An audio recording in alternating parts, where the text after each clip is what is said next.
ஜெயலலிதாவுக்கு பின்னால தமிழ் மாநில காங்கிரஸ் மக்கள் நல கூட்டணியில போய் சேர்ந்து நின்று உள்ள நின்று பார்த்தது.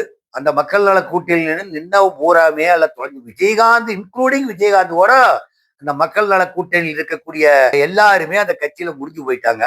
அதற்கு பின்னால் பிரிஞ்சு தனியா வெளியே வந்த பிற்பாடு ஜி.கே. வாசன் அவர்களுக்கு ராஜ்யசபா மெம்பரா அவரு எப்பவுமே தேர்தல் நின்று போட்டி ஓட மாட்டாருங்க. மெம்பர் ஆஃப் பார்லிமெண்ட் ராஜ்யசபாவுக்கு மட்டும்தான் போவார் ஒழியோ லோக்சபா எலெக்ஷனுக்கு போட்டி போட்ட மாட்டார். அவர் அங்க அப்பா இருந்த காலத்திலேயே அப்படியே தான் இவங்களும் இருந்துகிட்டு இருந்தாரு. ஜி.கே. வாசன் வந்து ராஜ்யசபா உறுப்பினராக தான் எம்பியா இருந்துகிட்டு இருந்தார ஒழியோ இதுவரையிலும் லோக்சபா தேர்தலில் போட்டி போட்டு அவர் வெற்றி பெற்றதாக சரித்திரமே இல்லை. இந்த சூழ்நிலையில் இப்ப அவர் தமிழ் மாநில காங்கிரஸ் அதிமுகவுடைய தயவுனாலதான் ராஜ்யசபா உறுப்பினர் ஆகிறார். அப்போ 2017 எடப்பாடி பழனிசாமி அவர்கள் முதலமைச்சரான பிற்பாடு ஜி.கே. மூப்பனாருடைய காங்கிரஸ் மிக்க பாரம்பரியம் காங்கிரஸ் பாரம்பரியம் இருக்கக்கூடிய கட்சி தாழ்ந்து போகக்கூடாதுங்கிறதுக்காக வேண்டி ஜி.கே. வாசனை அரவணைச்சு எடப்பாடி பழனிசாமி அவர்கள் அவருக்கு ராஜ்யசபா உறுப்பினராக்குனாங்க. அதற்கு பின்னால எம்பி எலெக்ஷன் வருது. இப்போ அதிமுகவுக்கும் பிஜேபிக்கும் நடக்கக்கூடிய சண்டையில தமிழ் மாநில காங்கிரஸ் அமைதியாக வேடிக்கை பார்த்து கொண்டுதான் இருந்தது.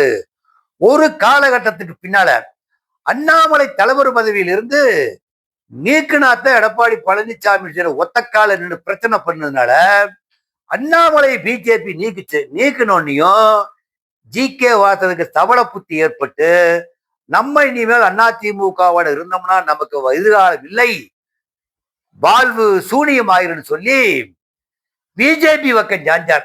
பிஜேபிக்கு அப்படியே சாஞ்சிக்கிட்டு போய் பிஜேபியினுடைய அடிவரடியாவே மாறி போயிட்டார். காங்கிரஸ் பாரம்பரியமிக்க ஒரு தலைவர் மகனாக இருந்து பிஜேபியில போய் ஐக்கியமாயி அங்க போய் பிஜேபிக்கார அவன் கட்சிக்காரனையே வளர்த்து விட மாட்டான்.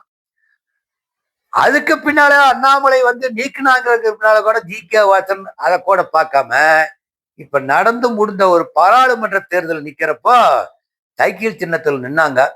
எல்லா சின்னத்திலையும் முட்டை, எல்லாமே வாஸ் அவுட்டு, எல்லாமே டெபாசிட் காலி. அதுக்கு பின்னால இப்ப 2024 நடக்கக்கூடிய தேர்தல் சட்டசபை தேர்தல்ல பிஜேபி சின்னத்தில் நிக்கிறார். சைக்கிள் சின்னத்தில் 20 தொகுதியில் நின்னாத்தான் நமக்கு சைக்கிள் சின்னம் கொடுப்பா, 12 தொகுதியில் நின்னாத்தான் நமக்கு பொது சின்னம் வரும் இல்லைன்னு சொல்லிட்டு முதல்ல சைக்கிள் சின்னம் காலியாச்சு. சைக்கிள் சின்ன காலியானதுக்கு பிற்பாடு வந்து மறுபடியும் கட்சி ஆரம்பிக்கலாம், காங்கிரஸ் கட்சி ஆரம்பிக்கலாம்.